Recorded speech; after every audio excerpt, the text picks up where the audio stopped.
नमस्कार, स्वागत है राज्यसभा टीवी में आपके साथ। मैं हूं अभिलाषा पाठक। आइए शुरुआत करेंगे इस वक्त की हेडलाइंस के साथ।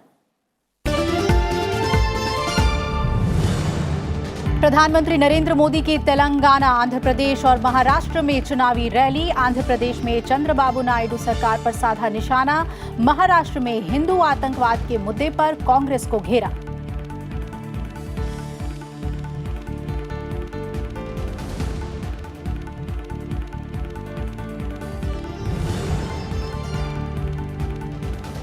बीजेपी अध्यक्ष अमित शाह ने ओडिशा के बीजेडी सरकार पर केंद्र की योजनाओं को लटकाने का लगाया आरोप। राजनाथ सिंह की उत्तराखंड और कांग्रेस अध्यक्ष राहुल गांधी की तेलंगाना में रैली।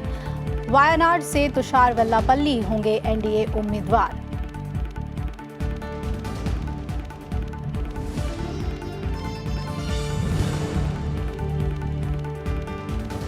पुंछ में पाकिस्तान की फायरिंग में बीएसएफ का इंस्पेक्टर शहीद। एक मासूम की भी मौत, 12 घायल। जैश आतंकवादी फयाज अहमद लोन श्रीनगर से गिरफ्तार। पुलवामा में 4 लश्कर आतंकी ढेर।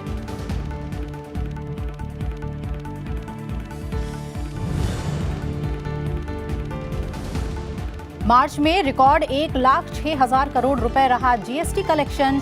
दरों में कटौती के बावजूद बढ़ा राजस्व। 2018-19 में तय लक्ष्य से ज्यादा 11,77,000 करोड़ रुपए की वसूली।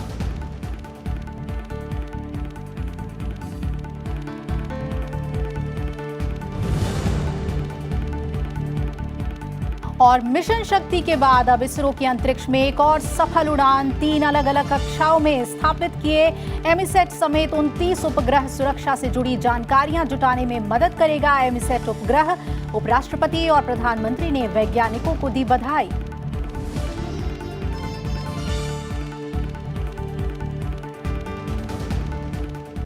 हमेशा की तरह बुलेटिन की शुरुआत करेंगे लोकसभा चुनाव से जुड़ी हुई खबरों के साथ।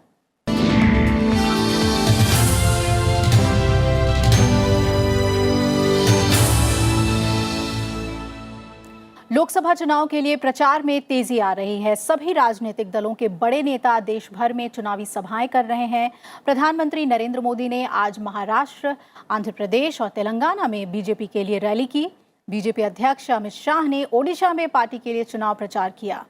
वहीं कांग्रेस अध्यक्ष राहुल गांधी ने तेलंगाना में चुनावी रैलियां की। तो लोकसभा चुनाव के पहले और दूसरे चरण के लिए प्रचार अभियान तेज हो गए हैं। सभी दलों के दिग्गज नेता चुनाव प्रचार में जुटे हुए हैं। प्रधानमंत्री नरेंद्र मोदी आज महाराष्ट्र के वर्धा में चुनावी रैली से राज्य में लोकसभा चुनाव के लिए प्रचार का उन्होंने शंखनाद कर दिया है।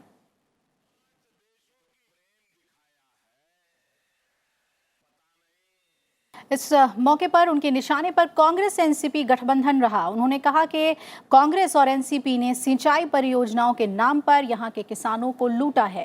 प्रधानमंत्री ने हिंदू आतंकवाद के मुद्दे पर कांग्रेस को घेरा और कहा कि जिसको कांग्रेस ने आतंकवादी कहा है वो अब जाग चुका है। शांति प्रिय हिंदू समाज को, पूरे विश्व को परिवार मानने वाले हिंदू समाज को आतंकवादी कहा गया।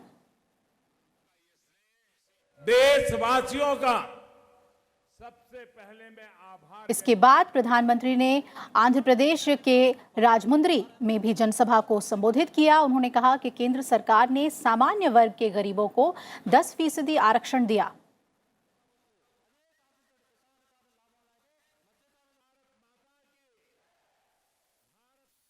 आपका ये चौकीदार आंध्र और देश के हर युवा, सामान्य से सामान्य व्यक्ति को आगे बढ़ाने के लिए हर प्रकार के अवसर देने में जुटा हुआ है। पहली बार सामान्य वर्ग के गरीबों को 10% का आरक्षण हमारे ही सरकार ने दिया है। इससे राजसमंद के आंध्र प्रदेश के सामान्य वर्ग के गरीब परिवारों को लाभ तय हुआ है। आरक्षण का ये लाभ किसी और का आरक्षण छीने बिना, समाज में कोई तनाव पैदा किए बिना, जाति को जाति से लड़ाए बिना, सबको साथ रख करके इतना बड़ा फैसला हमारी सरकार ने किया है। प्रधानमंत्री इसके बाद तेलंगाना के सिकंदराबाद पहुंचे। वहां एक जनसभा को उन्होंने संबोधित किया।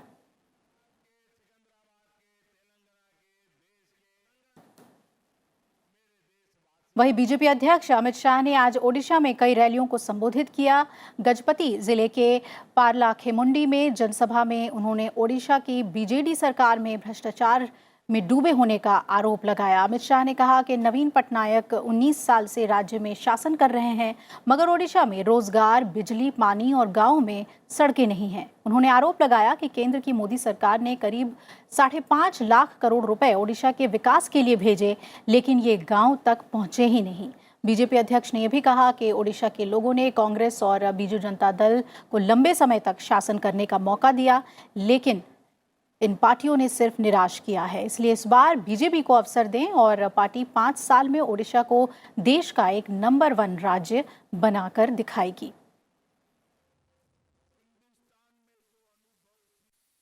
नवीन बाबू ने जिस प्रकार से यहाँ पर सौतेला व्यवहार पश्चिम और मध्य ओडिशा के साथ किया है, इस बार इसका हिसाब किताब करने का समय आ गया है। मित्रों, ओडिशा के अंदर भ्रष्टाचार की तो मैं बात ही नहीं करता। इतना भ्रष्टाचार चला है, इनके चहीते अफसर कलेक्टर के पास से उगाही करते हैं, एसपी के साथ से उगाही करते हैं, जनता के पास से उगाही करते हैं, कमीशन लेते हैं। ये सब छोड़ दीजिए, महाप्रभु जगन्नाथ का रत्न भंडार भी सलामत नहीं रहा। मित्रों, महाप्रभु का रत्न। और बात कांग्रेस की कर लेते हैं। कांग्रेस अध्यक्ष राहुल गांधी ने आज तेलंगाना के जहीराबाद, वानपर्ती और हुजूर नगर में चुनावी सभाएं की। जहीराबाद की जनसभा में उन्होंने कहा कि बीजेपी के साथ लड़ाई विचारधारा की है, कांग्रेस एकजुट भारत के लिए खड़ी है। कांग्रेस अध्यक्ष ने केंद्र सरकार पर किसानों की अनदेखी करने का आरोप लगाया। राहुल गांधी ने वादा किया कि अगर कांग्रेस सत्ता में आई तो सभी के विकास के लिए कार्य करेगी, शिक्षा के लिए ज्यादा खर्च करेगी और युवाओं को बिजनेस खोलने के लिए सभी तरह की छूट दी जाएगी। उन्होंने राज्य में सत्तारूढ़ टीआरएस का बीजेपी के साथ सांठगांठ होने का आरोप लगाया।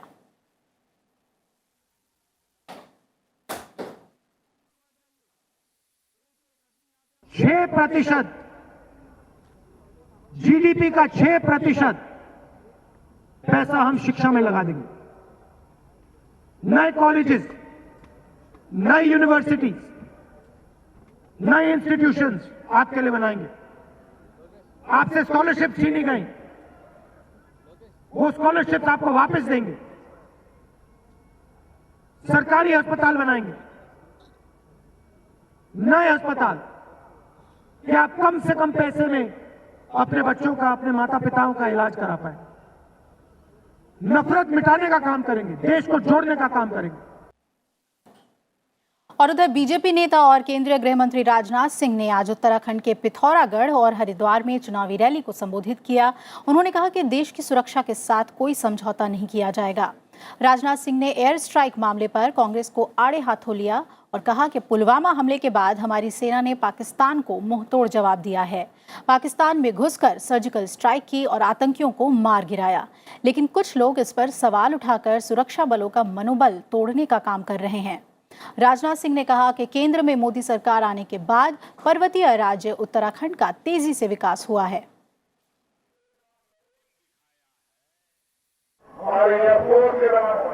भारत की धरती में नहीं, पाकिस्तान की धरती पर जाकर बड़ी संख्या में आतंकवादियों का बर्बाद करने के कामयाबी हासिल की है। आतंकवादी ठिकाने को ही हिम्मत नहीं करते।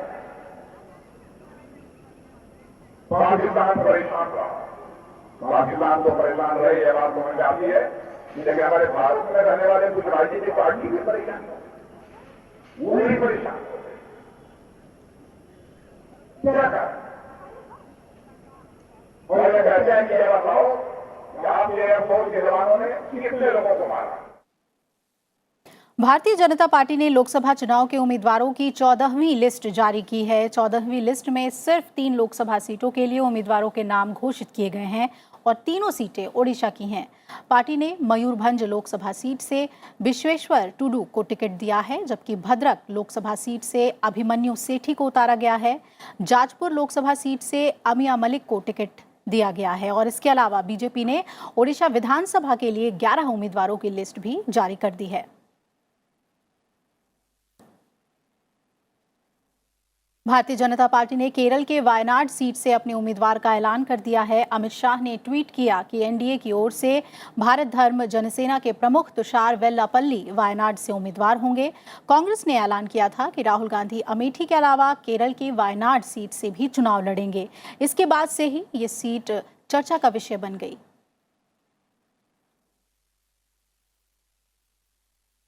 समाजवादी पार्टी के संरक्षक मुलायम सिंह यादव ने मैनपुरी लोकसभा सीट से नामांकन पत्र भरा। इस दौरान उनके साथ सपा के राष्ट्रीय अध्यक्ष अखिलेश यादव, रामगोपाल यादव मौजूद रहे। मुलायम सिंह यादव मैनपुरी सीट से 5वीं बार लोकसभा चुनाव लड़ रहे हैं। इससे पहले वो यहां से 4 बार जीत चुके हैं।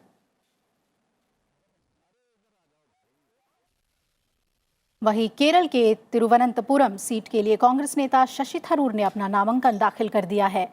शशि थरूर यहां से सांसद रह चुके हैं। इस बार उन्हें त्रिकोणीय मुकाबला का सामना करना पड़ रहा है। बीजेपी ने के राजशेखरन को उतारकर उनकी मुश्किल बढ़ा दी है। वहीं सीपीआई ने ट्रेड यूनियन लीडर दिवाकरन पर दांव लगाया है।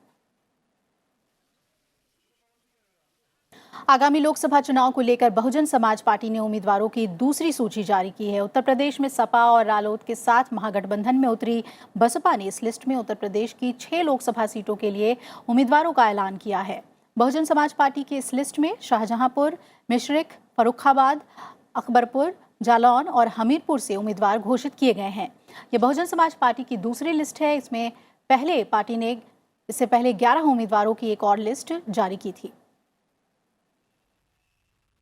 और उधर पंजाब में शिरोमणि अकाली दल ने आगामी लोकसभा चुनाव के लिए अपने 5 उम्मीदवारों की पहली लिस्ट जारी की है। पार्टी अध्यक्ष सुखबीर सिंह बादल ने 5 प्रत्याशियों के नाम का ऐलान किया।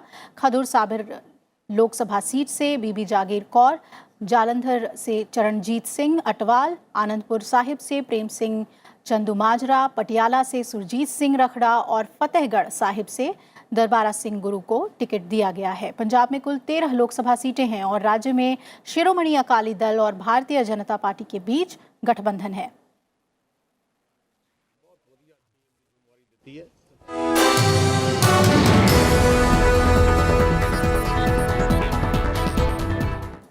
बात करते हैं पश्चिम बंगाल की बैरकपुर लोकसभा सीट एक हाई प्रोफाइल सीट है। यहां से पूर्व रेल मंत्री और टीएमसी के उम्मीदवार दिनेश त्रिवेदी एक बार फिर मैदान में हैं। उनका मुकाबला बीजेपी उम्मीदवार अर्जुन सिंह से है।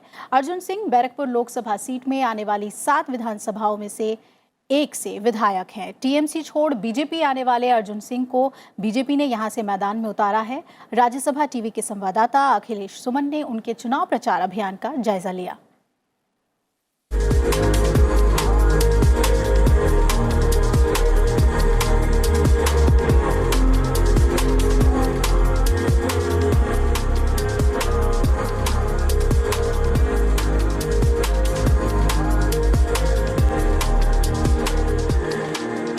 त्रिवेदी जी, आप तो पहले भी 2 बार यहाँ से चुनाव लड़ चुके हैं और जीत भी चुके हैं, तो ये तीसरी बार आप लड़ रहे हैं। इस बार मुद्दा क्या है आपका? देखिए, ममता बनर्जी का एक ही मुद्दा होता है और वो मुद्दा है प्रगति का। जो तृणमूल कांग्रेस के वोटर्स हैं ना, वो कमिटेड वोटर्स हैं।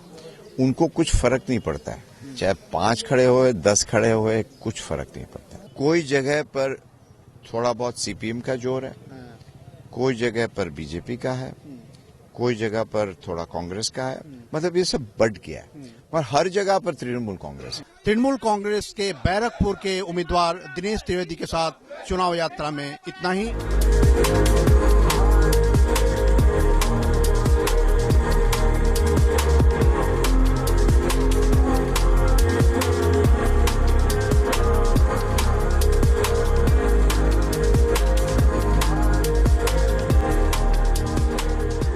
हमारे साथ हैं बैरकपुर से बीजेपी के प्रत्याशी अर्जुन सिंह। तृणमूल कांग्रेस जब आपने छोड़ा तो आपको प्रतिरोध का सामना नहीं करना पड़ा, उन लोगों के विरोध का सामना नहीं करना पड़ा?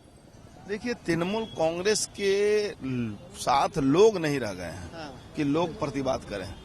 तृणमूल कांग्रेस के साथ यहाँ पुलिस रह गई है और चंद गुंडे रह गए हैं। यहाँ के लोग मुझ पर ही भरोसा करते हैं, लोग मुझे ही विश्वास करते हैं और ये विश्वास मेरे ऊपर कायम है। हमको लगता है चुनाव आते आते तृणमूल यहाँ 3 नंबर में चला जाएगा। ये हैं अर्जुन सिंह, बीजेपी के उम्मीदवार हैं बैरकपुर लोकसभा संसदीय क्षेत्र से, और इनका कहना है कि जिस तरह के अफवाह या जिस तरह की बातें होती हैं कि मतदाता कई बार मतदान केंद्र पर नहीं जा पाते, वैसी स्थिति में भी ये प्रतिवाद करेंगे और मतदाताओं को मतदान केंद्र तक पहुंचाएंगे। देखना यह है कि 6 मई को जब चुनाव होता है तो किस बड़ी संख्या में किन के मतदाता पहुंच पाते हैं। राज्यसभा टेलीविजन के लिए कैमरा पर्सन डीके पांडे के साथ बैरकपुर से अखिलेश सुमन।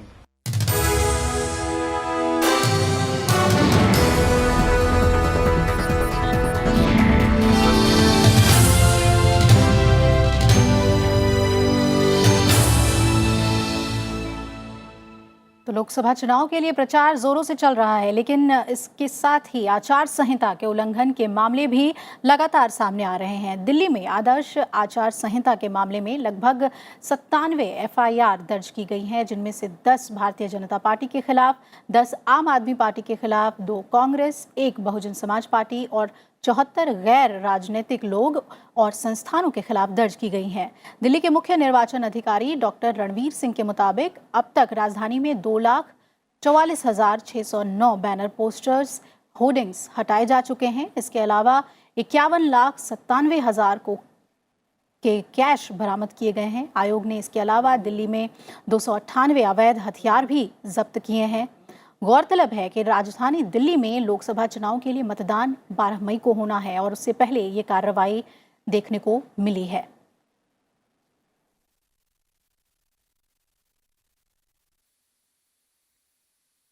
$564 FIRs have been registered under the Excise Act and 560 persons have been arrested for excise violations. 40,965 persons have been booked under various sections of CRPC and Delhi Police Act. VVPAT को लेकर 21 विपक्षी दलों ने जिस तरह से सुप्रीम कोर्ट में याचिका दायर की थी, उस पर सुनवाई करते हुए सुप्रीम कोर्ट ने सभी दलों से 1 हफ्ते के भीतर जवाब दाखिल करने को कहा है।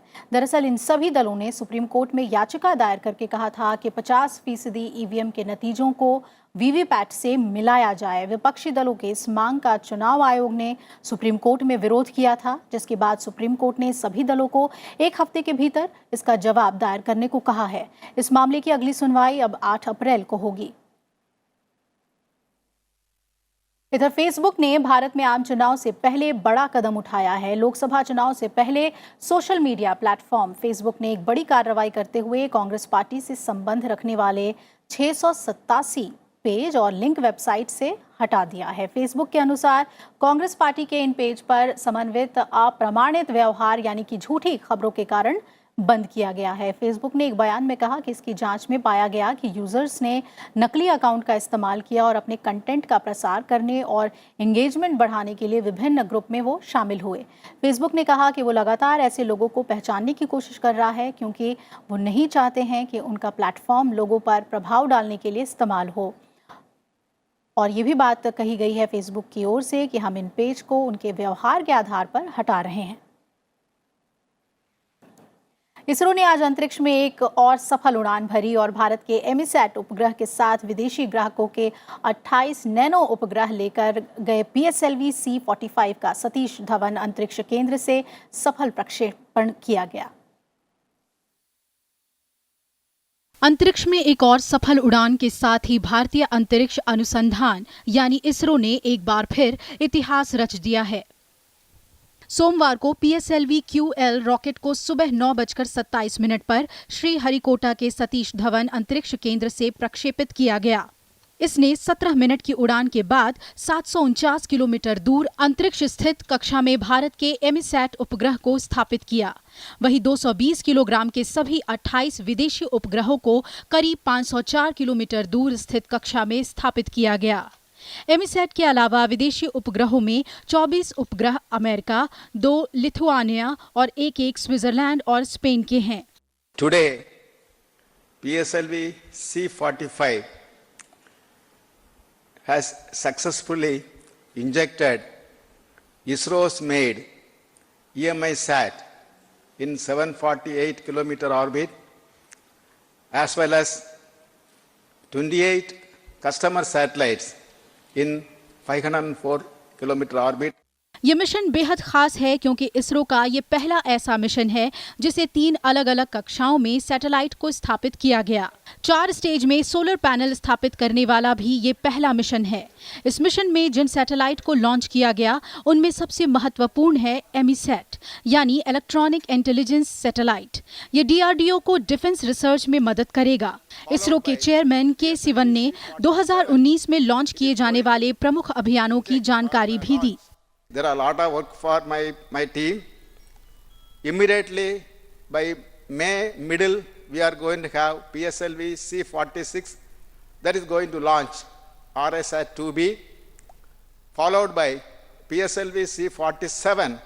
It is going to inject or launch a high precision COTO-3 satellite. Then we are going to have Chandrayaan-2 and so on.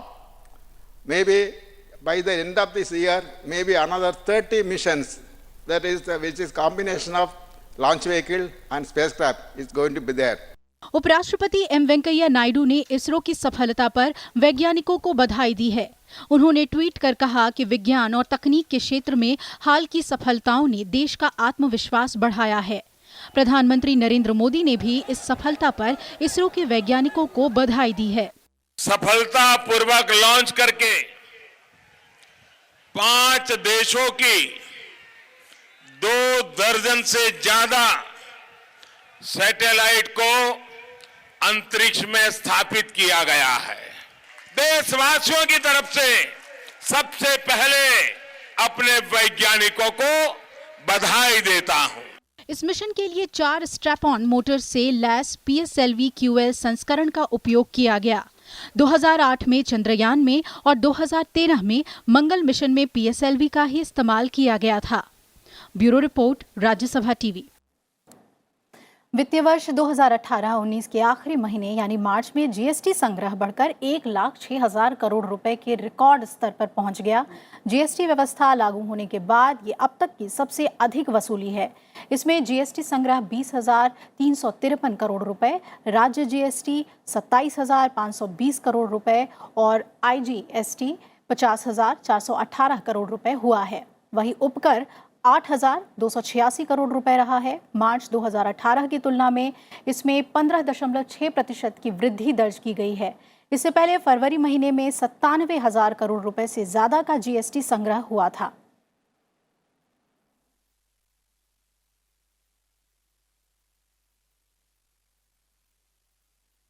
आयकर विभाग ने कर चोरी से जुड़े मामले में कट्टरपंथी कश्मीरी अलगाववादी नेता सैयद अली शाह गिलानी का दिल्ली स्थित मकान कुर्क कर दिया है। उनकी खिड़की एक्सटेंशन के नज़दीक मालवीय नगर स्थित संपत्ति को कुर्क कर लिया गया है। चूंकि वो 3,62,62,160 रुपए नहीं चुका पाए हैं, इसी वजह से उन्हें इस संपत्ति को हस्तांतरित करने से रोक दिया गया है।